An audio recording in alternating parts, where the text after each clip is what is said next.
အားလုံးပဲမင်္ဂလာပါခင်ဗျာဒီနေ့ကျွန်တော်ပြောပြမယ့်အကြောင်းအရာလေးကတော့မြန်မာငွေစက္ကူသမိုင်းပဲဖြစ်ပါတယ်ခင်ဗျာ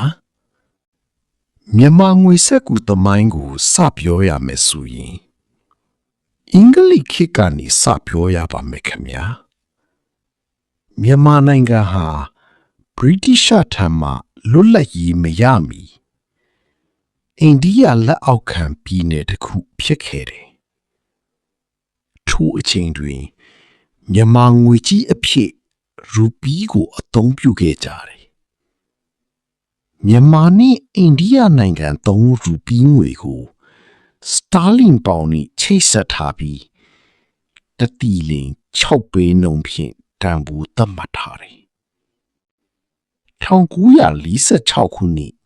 ငွေကြီးနှင့်ငွေအချွေ